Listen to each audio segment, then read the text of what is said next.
February 25th marked the third anniversary of the inauguration of the Park Geun-hye administration.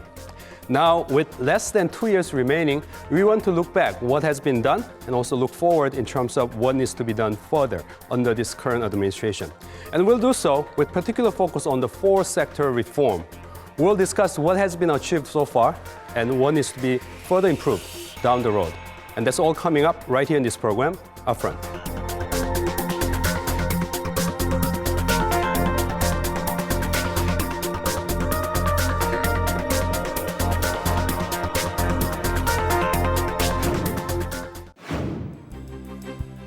February 25th was the third anniversary of President Park Geun-hye's inauguration. What would be the outcomes of the Park Geun-hye administration, which has just entered its fourth year? And what would be the remaining challenges facing the government during the remainder of the presidential term? President Park has announced her reform plans in four major areas. It is to reorganize the existing policies and boost innovative changes in order to lead the country to take a huge leap forward. The government has carried out structural reforms in four major areas, which are the public sector, labor, finance, and education. Making the reforms as a new growth engine for the country that can overcome a long period of low growth and building a firm foundation for the domestic economy have been the major goals of the government reforms. 국민 여러분, 저는 여러분들이 겪는 이런 어려움들이 우리 경제의 구조적 문제 때문이라고 생각합니다. 그래서 어렵고 힘들더라도 구조 개혁을 통해 근본적인 처방을 해야만 우리의 미래 세대에게 건강한 대한민국을 물려줄 수 있습니다. 공공, 노동, 금융, 교육 등 4대 부문을 중심으로 구조 개혁에 박차를 가해서 기초가 튼튼한 경제를 만들겠습니다. 이 4대 부문은 우리 경제 사회의 핵심 분야이자 서로 긴밀하게 연결되어 있는 기둥입니다. The biggest achievement has been made in the public sector reform. Pension reform plan for public workers has been one of the representative measures, which has been a part of an effort to improve transparency and effectiveness of public institutions. Public Workers' Pension Reform Bill was passed by the National Assembly and will be implemented from 2016. It is expected to bring about a fiscal reduction of $17.6 million for the next 30 years. Secondly, in terms of the labor market reform, tripartite agreement was achieved after a long-standing discussion, and the agreement focused on boosting flexibility of the labor market. Major contents of the reform, which are expanding youth employment, strengthening cooperation between major and small businesses, and revising the wage system, have been under discussion. The government is expecting to have about 370,000 new jobs for the next 5 years when the labor market reform is promoted as planned.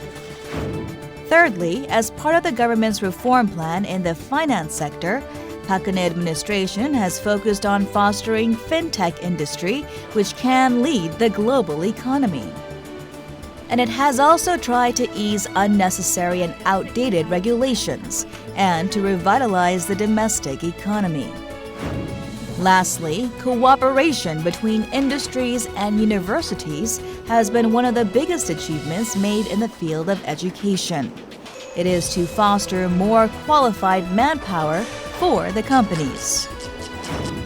The government's reform plans also received a great review at the G20 summit in 2015. President Park outlined the backgrounds of the country's structural reforms, which is a decline in potential growth because of the reduction of the working age population and stiffened labor market, and she also added the results of Korea's structural reforms. As a result, Korea came in second place among G20 members in terms of its economic growth strategies, and the country has become one of the role models of structural reforms. 2 years are left in President Park Geun-hye's 5-year-long term, and the president has shown her strong will to complete the reforms in the four sectors this year. 먼저 대내외 여건이 녹록지는 않지만 할 수 있다 하는 그런 자신감과 반드시 해내야만 한다 하는 굳센 의지를 가지고 4대 개혁의 완수와 경제혁신 3개년 계획의 성과 창출을 위해서 최선을 다해 주시기를 바랍니다. President Park Geun-hye has galvanized efforts to boost reforms in four major areas in order to create more jobs and vitalize the domestic economy. And today on Upfront, we discuss the outcomes that have been made so far, as well as the remaining challenges. For today's discussion, we have in studio Park Tae-woo, research professor at the Institute of Sustainable Development at the Korea University. Thank you very much for joining us. Thank you. And also Myung-jin, professor of sociology at also the same university, Korea University. Thank you very much for joining us. Thanks for inviting me. All right, let's start with the overall big picture evaluation, if you will. I just talked about that at the opening, the 3 years passing on the watch of this current administration. Professor Park Tae-woo, you're an expert on this, right? Giving the whole full picture here. What's your overall view about the overall landscape in terms of what has happened for the past 3 years under the Park Geun-hye administration? Since President Park's inauguration, there has been a lot of big happenings, like the thinking of The Seoul Seoul Ferry. Also, the outbreak of MERS. Right. Middle East respiratory syndrome. That's right. Recently, the closing of Kaesong Industrial Complex. North Korean issues. That's right. And the supporting rate toward President Park Geun-hye has started from 44% at the beginning, 2 years ago.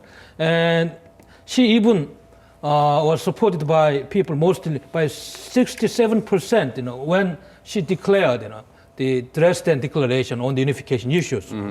And it went down in 2015, in January, when there has been as I told you, the sinking of a Seoul Ferry, something like that. But nowadays, she's maintaining supporting rate around 43%, and she's waiting for the general election in the coming next month.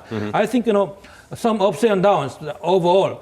But apart from politics and international issues, on economic, she has been focusing on largely on four major sectors, but with much more focus on labor reform bills. But still, the bill has not passed in the assembly, and we are waiting for further talks with, I think, labor sectors. I think. So many challenges and ups and downs in terms of the polling numbers. And some of the major initiatives still waiting in the line in terms of to be materialized. Professor Hwang, from your perspective, overall big picture, what do you see in terms of what has been achieved or not achieved for the past 3 years? Well, my overall evaluation on the administration's performance is maybe starting with the welfare. She took the majority vote in her election by appealing people, voters.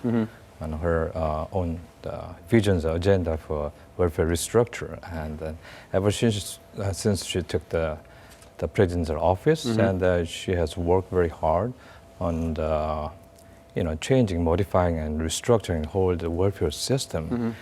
You're talking more in terms of the pension system, I suppose? No. Plus everything, the social safety net, and of course, labor and other things are very much related to each other. But the basic is, what you call the Park Geun-hye's the Korean, the modern welfare system, what you call or welfare regime, that appealed many voters. So she was successful in the election the first time.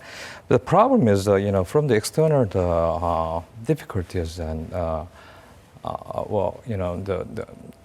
the problems arise, economic downturn and the consumer prices, the housing prices that go down, and then increase in the expenditure of the government today.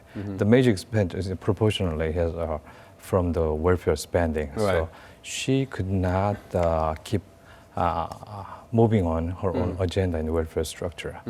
So, well, of course, partly she has been successful in terms of restructuring, modifying the pension program. Right.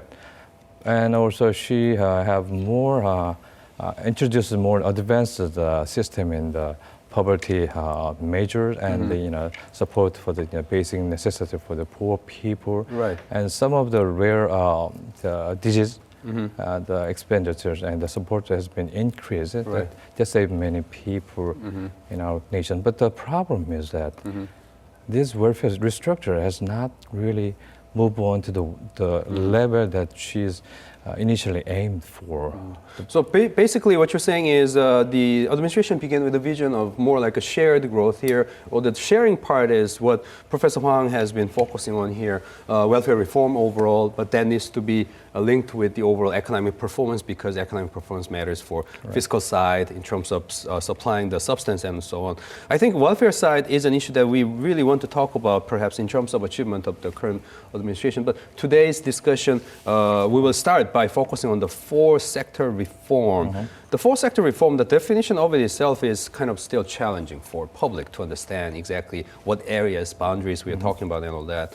But in terms of history here, Professor Park, a lot of people may ask, why four-sector reform? When we say four-sector reform, in our understanding, it's public sector reform, labor reform that you mentioned, and also it's a little bit confusing. The third area is, they call it financial sector reform, but at the same time, they're talking about deregulation as well. But anyway, but fourth one is the education. This interesting set of four-sector reform, why? Why did Park Geun-hye administration choose that as a main initiative? We have achieved the fastest economic growth since industrialization, starting from 1970s, so at the end of 1990s, something like that. But after IMF crisis, after restructuring our economic structures, we have achieved a certain degree of success also. But nowadays, entering 21st century, too many problems in economic management here. Without restructuring our economy from the fundamental basis, our enterprises cannot predict sound growth patterns in the future. This is the basic question. And also, if you look at our society, the low fertility rate and aging society, even a lot of youngsters, it's very difficult finding jobs after graduation, graduating colleges. So without restructuring our economies, we cannot produce a lot of jobs for youngsters with promising futures, also making our society much more balanced because, polarization between the richest and the poorest classes are more widened and more deepened. So economic restructuring is the fundamental basis to cure these kind of social ills. This is the question, I think. Professor Hwang, then we need to ask this question, that is, a lot of people then, if this four-sector reform is the key main initiative for Park Geun-hye administration, we have this question whether success or failure of this reform drive will actually determine, in terms of overall evaluation of the overall historical achievement of Park Geun-hye administration, to what extent do you think the history will judge the legacy of Park Geun-hye administration in terms of the outcome of this four-sector reform? How important is this in terms of when we will look back the Park Geun-hye years in the future? What do you see? The remaining the 2 years, the next remaining years, the Park's administration, like many other administrations in the past, they have to think about the scorecard, what do you call it, the governmental white papers has to be filled with something meaningful. And, welfare, the restructuring has not been much visible outcomes, even though we are continuously working on it. And, the population change is very much external, and there are not much things we can do in terms of, what you call population policies for fertility and aging. You can't really make people have more children or, people stop aging. So it's pretty much inevitable that we have to see that, the things has to be going on next. What you can do internally in the policies as a policymakers, the government has to think about, what they have to live as, as a major outcome.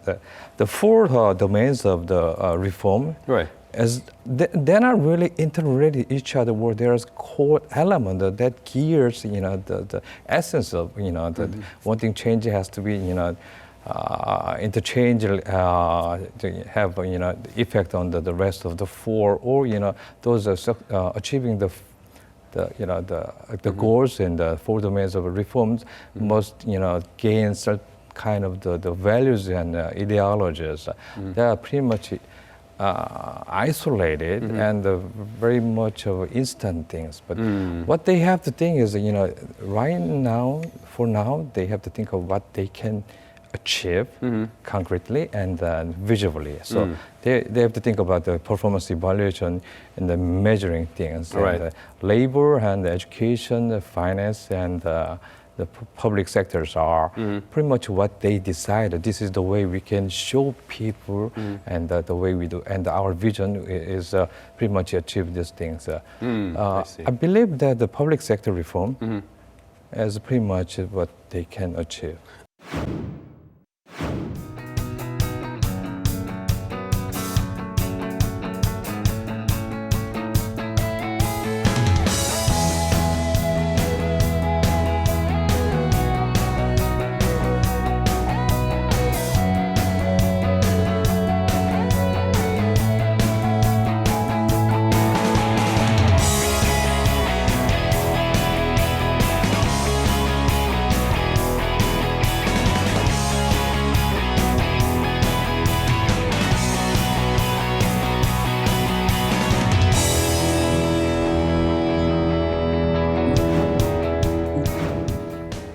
Okay, now we just had a brief detour here from what you said, Professor Hwang, but now let's revisit your last point. You said possibly the public sector, talking about, four different sectors within the four-sector reform area. Possibly you're saying the public sector reform might have been relatively more successful. First of all, Professor Hwang, we need explanation to our viewers who are joining from all around the world what this public sector reform means. They wonder, is this about public companies? In the Western world, public companies mean publicly owned companies where stockholders own these companies. But we're not talking about that. That's right. We're talking about partially, indirectly, directly government-owned corporations on one hand, and then also we have many public organizations. Are we also talking about government as well in public sector reform? Well, you're absolutely right. We're talking about the public sectors as the direct employees in the government offices. There Okay, are a million I like that people there. definition. Right. And the second thing is the public enterprises. Government owns most majority, and the government spending is pretty much going into that their the financial statement, and also the ownership, managerial appointment is based on the government. Is pretty much what we can talk about the public sectors. And then when you say public sector reform might have been one of the more relatively successful area of the reform, what do you mean? Tell us in terms of summary of the achievements that you see. It's very simple. The president, she's the boss. So internally, this is not the policy implementation, it's the management. She can have all power and authority to have or negotiate with the employees and unions and in terms of the pension plan for public sector, or appointing the more efficient managers who can provide the more competitive advantages for their the management system in the public sector. Right. Or sometimes they can sell out the assets owned by public enterprises. That's how they can increase efficiency in terms of one example is the total debt versus asset ratios. That's right. That's been pretty much improved. It's very simple. They can sell out the land and the properties and make that balance sheet better. Relatively simple, in comparison with other measures. But I'm talking about the measurement issues. Yeah, exactly. Performance has to be measuring. Okay. Exactly. So in terms of the success in the public sector, the reform is pretty much possible because they can show off this is how we can achieve based on the balance sheet and financial statement. Professor Park, Yes. I want you to come in here because Professor Hwang just has reminded us that it's a kind of like a wide range issues, but it's more like a managerial thing, and relatively speaking, it's easier to measure and also easier to implement as well. But add on a little bit in terms of giving our viewers about the overall picture of the reform itself and then achievement of them. That's right. One case of how government can control the public sector could be proven by one case. That's public pension reform case. Right. Okay. Actually, if it's a private sector, impossible. But because this is a public sector reform agenda. This is you're talking about is government officials' pension, right? Pension Government reform. employees' That's right. Pension, right. And as you see, the Blue House and also relevant ministries pushed hard to reduce debt ratio to around 200%. Right. This is another typical signs of how government effectively pressured, to follow the guidelines of Cheongwa economic policies. Okay, I see. So overall, we have a better improving picture in terms of what has been achieved. Let's talk a little bit about further on the public government employees pension reform. Professor Hwang, Korea has tried this many times in the past in terms of like trying to change. And would you say what happened on Park Geun-hye's watch has been the most successful and biggest change in terms of government employees pension reform? Well, they reduced the tax money and input in the overall reservoir of the pension program. Right. And each year, about $1 billion value has to be saved, and it will be returned to the citizens or welfare system. And you said input has been reduced. That means output also has been reduced as well. Overall, cutting down. Of the pension. Like most other pension programs, Right. restructuring meaning that there are more people in the benefit in the future, and then there are relatively same kinds of the number of people are as a contributors. So what we can reform or improve the financial statement is first reduce the benefit, and second increase the contributions. Right. And that's very simple. But of course those. The government officers, Right. They are pretty much strongly resisting against these things. Right. Saying that the reason why they joined the government itself is one of the biggest benefits that they have in their eyes is this kind of nice pension, and Right. they cannot accept it. The For a long people time. have control and power are they work for the government, right? Right, And right. They have to modify their own. They have to sacrifice themselves Right. in a way to show people and citizens and other kinds of the welfare beneficiaries that this is the way we can sacrifice for the wholeness of the country. Right. So that gives a good example for the PH and the president that now ourselves can sacrifice.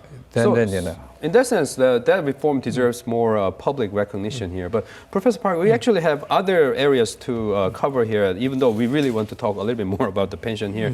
We have to watch our time. Let's move on to the labor reform, if you will, Professor Park.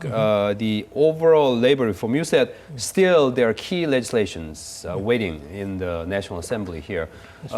Explain a little bit for the interest of our viewers, especially overseas viewers, what's the overall idea of the labor reform before we get to the point about current challenge? I think 5 labor reform bills are designed to give more job market flexibilities and protecting the laborers after they are in a very difficult situation after being fired or something like that. And the largest picture of the reform bills are to reduce the working hours, weekly working hours, from 68 hours to 52 hours. It means that we are following the almost advanced countries' guidelines. So working fewer hours means maybe they can hire more people. That's right, That creating is the more reason, jobs. right? Creating more jobs, And right. also the occupational hazard insurance system, they can be compensated even though they are coming their homes or coming to their workplaces. If they are meeting incident, they can be compensated, Right. Protected by legal way, something like. But the question here is that the labor circles are opposing the protection of part-time workers or agent workers, saying that the government bills are producing more non-regular workers I see. instead of producing more regular workers. Regular workers. This is a key debating topic in the National Assembly. And after September 15th tripartite agreement between labor, management, government, the Federation of Korea Trade Unions walked away, saying that the government announced the guidelines, and they are still requiring to discuss more on the conditions to dismiss the underperforming workers, and also the conditions of accepting the wage peak system in the companies when they adopt, extend their retirement age to 65. So some issues there still. Right. I mean, I think you just gave us a very good, nice summary of the overall landscape here about labor reform. Still, the picture itself is still very complicated here. So let's crack one by one. First of all, from Professor Hwang, in terms of current government's reform initiative here, what are some of the shortcomings that's being seen by the critics and skeptics? What are they saying? Professor Park has nicely explained to us, right? We need this reform in order to have greater flexibility, meaning that those people who may lose jobs for the sake of greater flexibility also may need protection in the transition and all that. That's the overall picture here, but much opposition he has just mentioned. What are the key reasons for the opposition? He has just said that maybe there's a possibility to increase non-regular workers, but what does that mean and what are the other implications here? Here we are talking about the major restructures and reforms, and the reform has to be ongoingly done. The president's officer coined the term like normalization of success. To get these things successful, then we must get agreement and sacrifices most of people. Right. I want to talk about the Pareto optimality principle here. Any How change, does a Pareto optimality apply here? by definition, here is that any changes in policies, when it is being implemented, there are winners and losers. I see, right. The winners' gain has been, of course, way overpassing the losers' losses. I see. Plus, government has to promise that those gain, taken by the winners must be compensated. I see. Right. In a way to make up the losses of losers.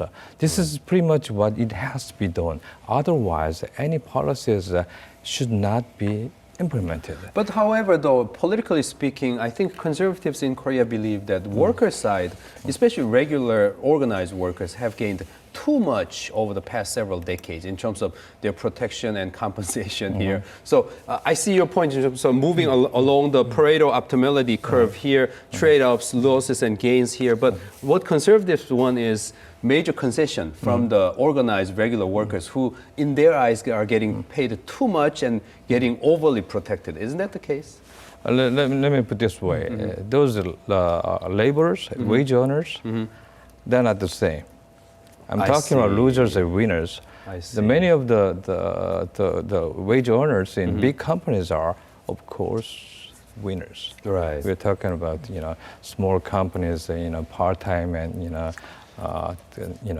not what you call the decent job occupational areas. But are they represented by the current the labor unions that are opposing the reform? Because government is arduously saying that all this reform is for these people working in the lower segment of the society. We want to give them more opportunity. And conservatives seem to think that this organized, highly paid labor are the ones who are opposing the idea, while this whole package is to help the lesser players.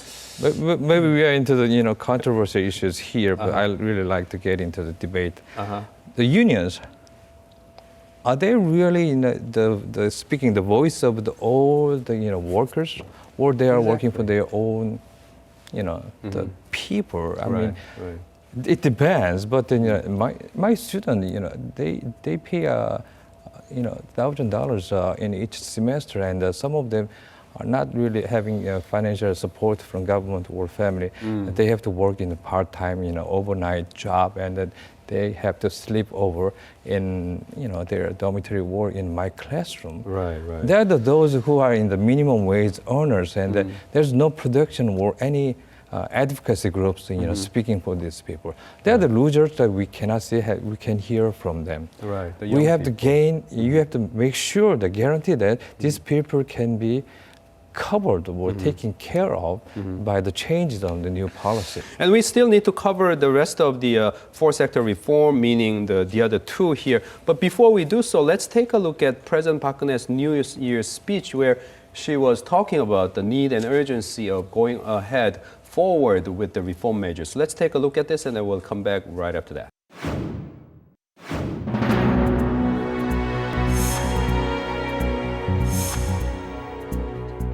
지난 한 해에도 많은 어려움과 도전이 있었지만 국민 여러분께서 신뢰와 성원을 보내주셨기에 변화와 희망을 향한 기반을 다질 수가 있었습니다. 새해에는 이를 토대로 우리나라가 힘차게 도약을 하고 그 결실을 국민 여러분께서 하나하나 거둘 수 있도록 모든 정성과 노력을 다하겠습니다. 그동안 추진해온 경제혁신 3개년 계획을 잘 마무리하고 창조 경제와 문화 융성을 확실하게 뿌리 내려서 우리 경제의 활력과 일자리를 만들어 갈 것입니다. 공공, 노동, 금융, 교육의 4대 개혁도 반드시 완수해서 미래 30년 성장의 든든한 기반을 마련하겠습니다. 이와 같은 변화와 혁신, 도약의 길에 국민 여러분께서도 함께 해주시기 바랍니다. Okay, so far we have covered two areas of the fourth sector reform, public sector and labor reform. Even though we wanted to talk more about it, for the interest of time, we are moving on. And we are moving on to the third sector. It's a little bit, in terms of definitionally speaking, it's a little bit confusing. We were told it's a financial sector reform, but then again, there seems to be a lot of deregulational, component included here. Which one of you can, I wonder who can explain us the idea of this, the third sector reform? What's in it? Professor Park, why don't you give it a shot? I'm not an expert, but as far as I understand, the ecosystems for financial industries has not been such a well-developed one to create more jobs there. So President Park Geun-hye also emphasized create a very friendly financial ecosystems, like fintech, financial technology industries, Right. also creating more commercial e-banking, electronic banking, Right. like that.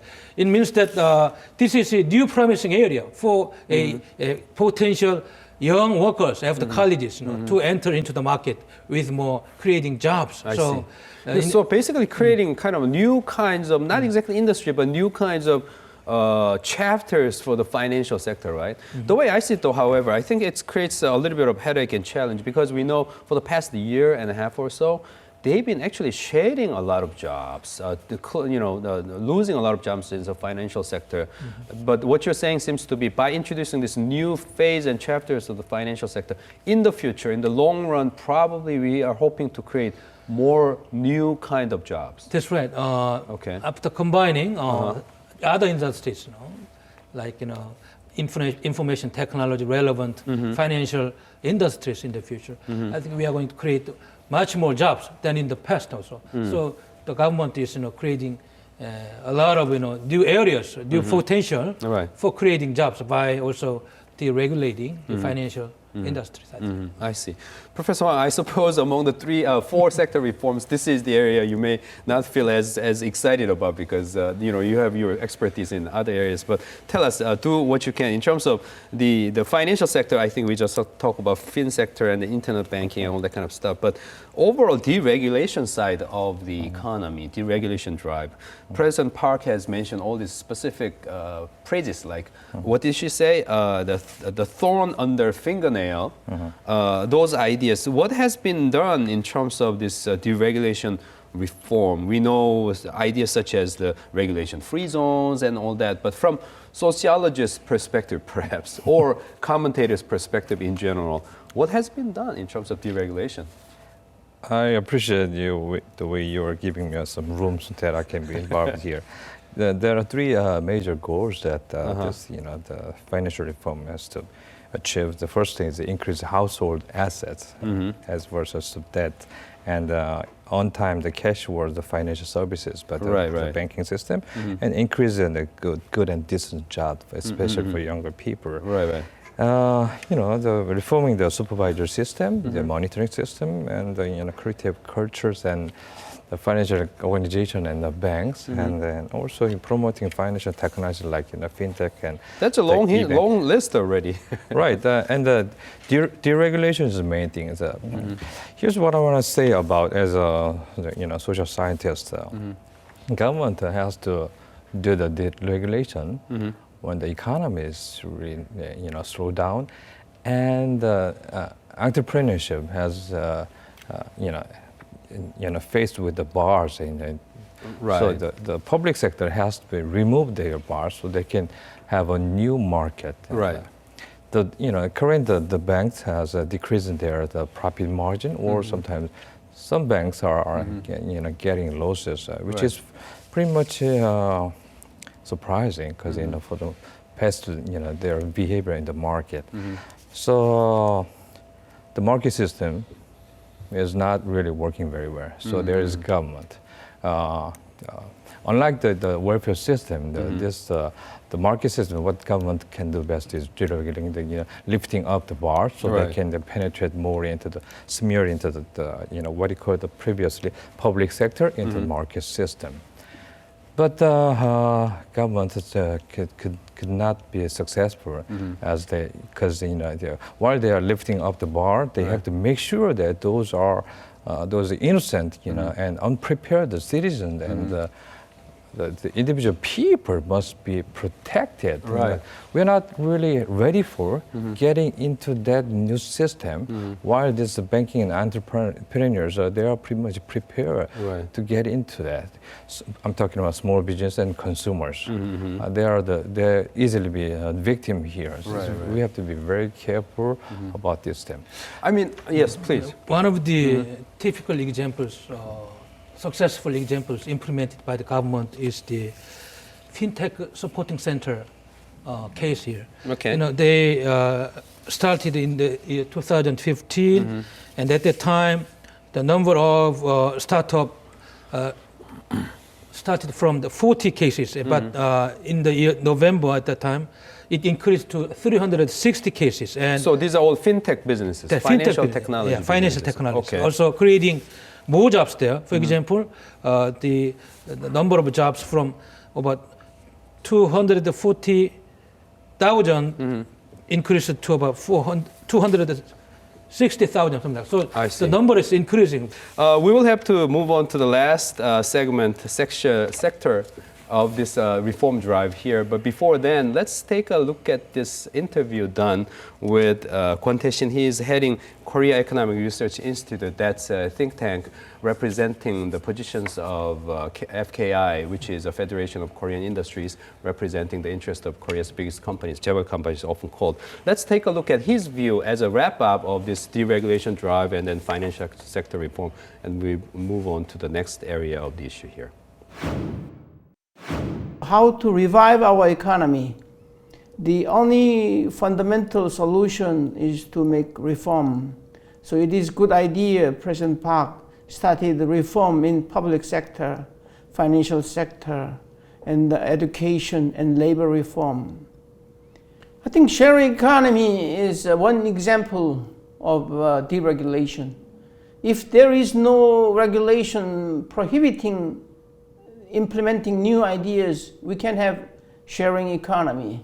Like Uber, the people who have cars and then free, they can connect by internet, and then somebody needs ride, it can be connected. That is Uber, taxi service. but because of resistance of existing taxi industries, the idea cannot be implemented here in Korea. Airbnb, people have houses, rooms, which they do not use. They can sell it temporarily to visitors. So it is very efficient of resource allocation. And then it brings up competition with existing service provider. Then that kind of competition can make better quality and lower price. That is the best thing of market economy. So the only way Korea can do and should do is to revive our economy. Then we should do reform in labor area, financial area, education. That's the fundamental things. There is no free lunch. We should overcome the painful process of reform. But during the short period of time, we may do some kind of expansionary or adjusting monetary and fiscal policy. But that kind of policies should be temporary. It cannot solve the problem fundamentally. The final issue always reform and make Korea more competitive and make Korea a more better place to do business. That is my advice to this government. Okay, now with those words on deregulation, we are moving on to the last sector of the four-sector reform, that is education. This is an area, I'm sure, where our guests have more than what we can handle within the remaining time. Overall, we have so many issues. Korea is arguably one of the countries that has the highest rate of sending students from high school to college. And a lot of Koreans have this belief that that actually hurts our overall educational environment because we are so busy ranking students, letting them line up in terms of setting the ranks and so on. Who should start? Let's start with Professor Hwang. In your observation as a sociologist, what's the overall problem? I'm sure you can spend for the next hour or two on pointing out these problems, but what should be the key problems that this education sector reform should address in terms of the headaches that we have in our education system? Well, population change is a major external influences that we have to move on to the restructuring the educational system, especially in the higher educational system. So we don't want to talk about the college entrance here. Rather, the reform focus is on the college and universities because so many things need to be changed. Right. That's a good point. Let's keep in focus on that. Okay. 90% of high school to college, the advances has been decreased this recent year. That's so true, right? Last 5 years, it has been decreased into some of the 70% level, and plus the decrease in the number of high school graduates. So, universities must think about shrinking the size of the student. And then the government is pretty much pushing the universities in more preventive and proactive way. So, why don't you do some kind of the self-regulation and decrease the number by own, and we can give you a benefit. This is like whip and the carrot kind of system. Professor Hwang, I can see the point about the, in this society where we take ranks so seriously, right? The concerns for those universities and colleges that are ranked lower, because they're the ones who will in an immediate sense lose their student enrollment. But my question, in universities like yours, some of those universities on the top, are those universities also being pressed in terms of reducing enrollment and then having to come up with the ideas of reforming your system? How does it work? That's correct. That's a good point. We're talking about population from the beginning, and the number of decreases, of course. But the migration due to the higher education is from the down areas, Jeollado and Gyeongsangdo, to the central area in the Sudeokwan, and there's younger generations. Ever since they got into the university, they never get down, move on to their original hometown. Right. Everyone comes to Greater Seoul area. Right. And then this centralized higher education, the higher reputation, the universities, concentrate in the central area. Sudakwon is the major program. We have to think about how we can decentralize, the system. That's one thing we tried, but it's not really working very well so far. There's more. This centralization has been deepened so far. And the second thing is about that point. Let me ask you this question. So, are we talking about the Pareto efficiency once again, meaning that those Korea's leading universities in Seoul and greater areas having to give up a little bit things so that they can strengthen the other universities in other local areas, so that they can have more dispersed spread of the students in the future while the entire population is shrinking? Well, my question is if that's possible. I wonder whether that's possible. The government asked their own self-autonomy to change it. That's not possible. But maybe in the public university, in the state and the government, own the university can be possible. Well, I'm talking about the first thing. National university can move on to that what you call the merging and acquisition, and so well, what if the local province university, national university has the name of the Seoul National University. I see. Gyeongju campus and Mokpo campus. That's one way you can. Not Korea University. That's a little bit tough on the private. We're talking about side, different things. Well, let's go back to that. Right. Our university has to also take initiatives, on this population changes. And the first thing we have to move the student number from the humanities and social science into the more natural science and engineering part. Right. The way that we can think that they'll get a better or decent job once they graduate. And this is how we work on it. And we also, I'm not specifically talking about our university, but the private and the public university in general. We have to think about how students can pay the bills. Right. So our the scholarship has moved on the the meritological system, meaning that higher GPA the student will gain. But we changed it based on the means test. Those necessity-based system. So those who are from the low-income families, they are the first one who's got the scholarship. So we understand how students are working hard to get this license and diploma, even though this diploma would not guarantee their decent job any longer. And the second thing is, we were talking about the youth unemployment thing. Our university have full responsibility for not, our graduates not getting decent job. About that point, let me ask Professor Park about it. You're getting jobs, right?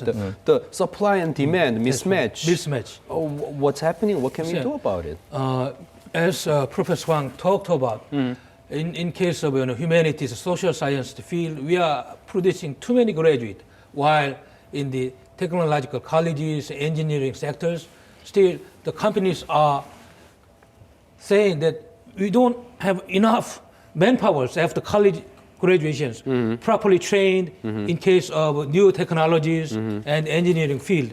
So a lot of advanced countries are adopting work-study dual systems from high schools, meeting the demand from the companies. So I think the mismatch between the production of graduate and the company's demand for properly trained, young, skilled workers is a big problem. So our government is initiating new programs like, work-study dual system and industrial educational collaboration schemes, This work-study dual system, what they call, I feel a little bit funny about the name here, but because the name doesn't seem to tell us what it is exactly, you gave us a little bit of sense of it. So, is this a system that the training at the high school level coming in because the universities and colleges cannot really restructure themselves quickly to meet the demand? Starting from high school. So high school students are working. They are and then basically trained in the high school classrooms by the teachers, theoretically and very, very low level of skill training. But after that, at the same time, they visit the factories and the laboratories to be trained by specialists, I see. on the spot. On the job, so right. Our government has increased the number of specialized high schools to 60s within this year. So it will be increasing more in the future. I think this is a good approach, like in Switzerland and like in Germany, we are following this kind of advanced patterns. Also, we have to reduce the gap between the demand and the supply after university graduations, restructuring the college major systems and also changing the education curriculums in the future. Does that mean, Professor Park, reducing the number of faculties in the social science and then humanities and increasing the faculties in the engineering area? It is very difficult in a short time prospect, but in the long-term prospect, right. I think we have to go into that direction. Otherwise, we are not producing very competitive young laborers to meet the international competitiveness. This is a question, but also philosophical foundations are very important. Right. We have to train properly value-added technicians and good citizens. But if it is impossible to reduce, we have to increase the technological side, support it. I wonder whether there is a social consensus, enough social consensus about reducing the humanities and social science side of education, even though we can see the actual industrial mismatch here. So for the interest of our program and time here, we need to, however, wrap up our discussion. We have covered public sector reform, labor sector reform, financial sector reform, and education reform. It feels like we only touched upon very initial point or overall big superficial point of it, but we need to still wrap up our discussion. Professor Park, from your perspective, what are the important points to keep in mind for the remainder of the time, less than 2 years under Park Geun-hye's watch? What do we have to do? That's right. Apart from all those security issues and domestic political issues, still Park Geun-hye administration should complete the government officials' pension reforms, to go smoothly as planned. Right. Also, still we need normalization of public institutions, putting more reforming factors there. Still, it is initiating. And also, because President Park Geun-hye has been talking about creative economy, very vague concept, but still we have created 17 creative economy centers in our provinces. Right. It is being floated, I think. It is gaining some fruit. We have to go on like this. And also, we have to talk about welfare systems of a poor classes, laborers. So I think Park Geun-hye administration has a lot of tasks in the remaining 2 years, apart from politics and security issues. And I want she implement as she planned, especially on these 4 major reform sectors. Otherwise, Korean future will be very dark, and we are facing too many challenges in the future. Very profound thoughts and rich insights, and I'm glad we had this great discussion on a very difficult subject to carry on. And for that reason, I want to thank Professors Park Tae-woo and Hwang Myung-jin big time for your great contribution today. Wonderful. And we want to, of course, thank our viewers who have joined from all around the world for our discussion about this very difficult subject to understand, but I hope you have learned a lot as well. And of course, in the future, as we continue to talk about all these issues that matters for Korea as well as the world, we want you to be back next time as well. And until then, goodbye.